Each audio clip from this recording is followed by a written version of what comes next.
எனது பெயர் தக்கிதீன் அன்னபானி. பாலஸ்தீனின் ஈஜிம் எனும் புனித நகரில் ஒரு உலமா குடும்பத்தில் பிறந்தேன். என் தந்தை ஷெய்க் யூசுப் அன்னபானி என்னுள் முதல் மூலாதாரங்களை விதைத்தார். கலிப்பாவை மீட்டெடுப்பதே ஒவ்வொரு முஸ்லிமின் கடமை. அலசர் பல்கலைக்கழகத்தில் கால்பதித்த போது என் இதயம் ஒரு புதிய உணர்வால் துடித்தது. இஸ்லாமிய அரசை மீண்டும் நிறுவ வேண்டும். பிரிட்டிஷ் மற்றும் யோத ஆக்கிரமிப்பு என் கண்முன் நடந்து கொண்டிருந்தது. நான் உணர்ந்தேன், வாளால் மட்டும் போராடினால் போதாது, சிந்தனையால் போராட வேண்டும். அன்று முதல் என் வாழ்க்கைக்கு ஒரு புதிய இலக்கு ஏற்பட்டது. இஸ்லாமிய உம்மாவை மீண்டும் ஒன்றுபடுத்தும் இயக்கம். நான் ஒரு வரலாற்று முடிவு எடுத்தேன். என் சீடர்களுடன் சேர்ந்து இஸ்புத் தஹ்ரீர் எனும் இயக்கத்தைத் தொடங்கினேன். என் கொள்கை தெளிவாக இருந்தது.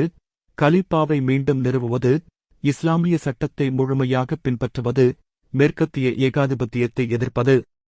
நான் எழுதிய நிசாம் அல்-இஸ்லாம் இஸ்லாமிய முறைமை எனும் நூல் உலகம் முழுவதும் பரவியது. அதில் நான் விளக்கினேன், இஸ்லாம் என்பது ஒரு முழுமையான வாழ்க்கை முறை. அரசியல் இல்லாத இஸ்லாம் முழுமையற்றது. ஜோர்டான் அரசு என்னை 11 முறை சிறையில் அடைத்தது. சிறையின் இருட்டறையில் கூட நான் என் சிந்தனைகளை எழுதி வெளியிட்டேன். ஒரு முறை என்னை மிரட்டிய போது சொன்னேன், நீங்கள் என் உடலை சிறையில் அடைக்கலாம், ஆனால் என் சிந்தனைகளை அடைக்க முடியாது. என் வாழ்நாளின் இறுதிக் காலத்தில் நான் பெரும்பாலும் லெபனானில் தங்கியிருந்தேன். என் மாணவர்களுக்கு நான் சொன்னேன், நான் இறந்தாலும் இஸ்புத் தஹ்ரீர் வாழும். ஒரு நாள் கிலாபத் மீண்டும் நிறுவப்படும். உம்மாவின் சகோதரர்களே, நான் செத்தாலும் என் சிந்தனைகள் செத்துவிடாது.